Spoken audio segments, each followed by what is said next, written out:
एक अकेला वानर रावण के भरे दरबार में खड़ा है। चारों तरफ लाखों राक्षस और बीच में वह निडर बालक। रावण ने कहा, तू एक बंदर है, तुझे कौन पूछता है। और अंगद ने जो जवाब दिया वह सुनकर पूरा दरबार कांप गया। समुद्र पर पुल बन रहा था। प्रभु श्री राम की विशाल वानर सेना लंका के द्वार पर खड़ी थी। युद्ध होना लगभग तय था, लेकिन मर्यादा पुरुषोत्तम श्री राम ने कहा, युद्ध से पहले एक आखिरी बार रावण को अवसर देना चाहिए। यह सुनकर लक्ष्मण जी ने कहा, प्रभु हनुमान जी को भेजिए। लेकिन श्री राम ने मना कर दिया, क्योंकि हनुमान जी पहले जा चुके थे।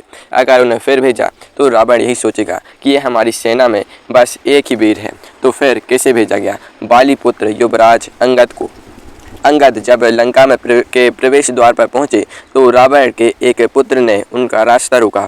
बातों बातों में झगड़ा हो गया और अंगद ने उस राक्षस को पकड़कर जमीन पर दे पटका।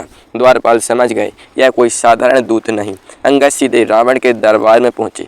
रावण सिंहासन पर बैठा था, 10 सिर 20 भुजाएं, तीनों लोकों का विजेता। और उसके दरबार में बैठे थे इंद्रजीत, कुंभकर्ण, प्रहस्त, दुनिया के सबसे भयंकर योद्धा। लेकिन अंगद के पांवों में जरा भी कंपन नहीं था। रावण के दरबार में अंगद को बैठने के लिए कोई आसन नहीं दिया गया। यह जानबूझकर किया गया था, दूत को अपमानित करने के लिए। अंगद ने कहा, हे रावण, मैं श्री राम का दूत हूँ। दूत को आसन देना राजनीति की मर्यादा है। तुमने यह मर्यादा तोड़ी, लेकिन मैं इसीलिए नहीं लौटूंगा, क्योंकि मेरे प्रभु का संदेश तुम तक पहुँचाना जरूरी है। यह कहकर अंगद ने अपनी पूँछ को गोल करके एक ऊंचा आसन बना लिया और वे रावण से भी ऊंचे जा बैठे। पूरा दरबार देखता रहा। अंगद ने रावण की आंखों में आंखें डालकर कहा, हे रावण, प्रभु श्री राम का संदेश सुनो। माता सीता को सम्मान लौटा दो, राम के चरणों में शरण लो और तुम्हारे समस्त पाप क्षमा हो जाएंगे। रावण ठहाका मारकर हंसा, राम, वह एक साधारण मनुष्य और तू उसका दूत बनकर आया है। अब अंगद की भौहें तन गईं। रुकिए एक पल, क्या आप जानते हैं कि इससे पहले रावण खुद अंगद के पिता बाली से एक बार पूरी तरह हार चुका था। यह कहानी इतनी रोचक है कि रावण का नाम सुनते ही बाली के नाम से कांप उठता था। अंगद को यह बात पता थी और उसने यही तीर चलाया। अंगद ने कहा, रावण, तू किस बात पर घमंड करता है? तू उस बाली का पुत्र मुझसे बात कर रहा है जिसने तुझे अपनी कांख में दबाकर 6 महीने तक घुमाया था। तू चीखता रहा, गिड़गिड़ाता रहा, लेकिन मेरे पिता ने तुझे छोड़ा नहीं। यह बाली का पुत्र तेरे सामने खड़ा है और तू कह रहा है राम साधारण मनुष्य है। दरबार में सन्नाटा छा गया। रावण के मुंह से एक शब्द नहीं निकला। रावण ने एक दाव चला। उसने अंगद से कहा, अंगद, तुम बाली के पुत्र हो। तुम्हारे पिता को राम ने धोखे से मारा था। मैं तुम्हें किष्किंधा का राज्य दे सकता हूँ। राम को छोड़ो और मेरी तरफ आ जाओ। यह सुनकर अंगद की आंखों में आग आ गई। रावण, तुम मुझे खरीदने की कोशिश कर रहे हो। मेरे प्रभु श्री राम ने मुझे पुत्र की तरह रखा है। क्या पुत्र अपने पिता को बेच सकता है? तुम्हारी यह चालाकी मुझ पर नहीं चलेगी। लेकिन दोस्तों, असली खेल तो अभी बाकी था। अंगद ने इसके बाद जो चुनौती दी वह इतिहास में अमर हो गई और रावण के सबसे बड़े योद्धा धूल चाटते नजर आए। अंगद ने एक पांव उठाया और उसे जोर से जमीन पर पटक दिया। हे रावण के सभा के वीरों, सुनो मेरी चुनौती। यदि तुम में से कोई भी मेरा यह पांव जमीन से हिला दे तो मैं मान लूँगा कि राम की सेना में दम नहीं और श्री राम बिना युद्ध के वापस लौट जाएंगे।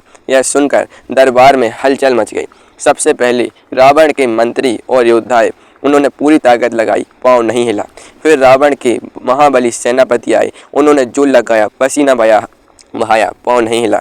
फिर आया इंद्रजीत, मेघनाथ, वह जिसने इंद्र को भी बंदी बना लिया था। उसने भी पूरी शक्ति से पांव खींचा, लेकिन पांव नहीं हिला। दरबार में बैठे राक्षसों के चेहरे पर पसीना आ गया। यह देखकर रावण की आंखों में खून उतर आया।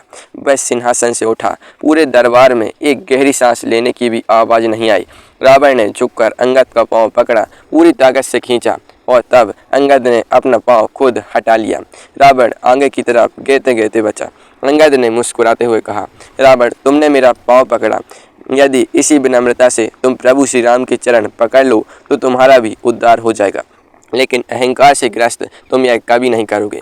अंगद ने जाते जाते अपने हाथों से रावण के सिर से 4 मुकुट उठाए और उन्हें उछालकर श्री राम की सेना की तरफ फेंक दिया।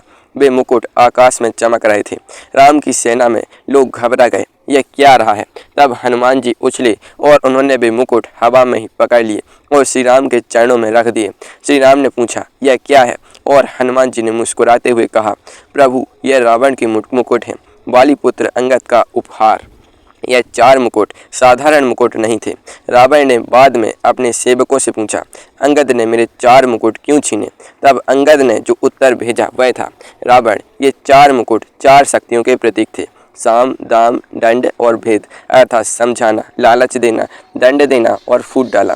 ये 4 शक्तियाँ हर राजा की होती हैं, लेकिन जब राजा अहंकार में डूब जाता है तो ये 4 शक्तियाँ उससे छिन जाती हैं। मैंने वही किया, तुम्हारी बुद्धि और राजनीति तुमसे छीनकर प्रभु श्री राम के चरणों में अर्पित कर दी। अब तुम्हारे पास सिर्फ अहंकार बचा है और अहंकार का अंत जानते ही हो। अंगद की यह यात्रा महज एक दूत की यात्रा नहीं थी, यह एक पुत्र की भक्ति थी अपने प्रभु के प्रति।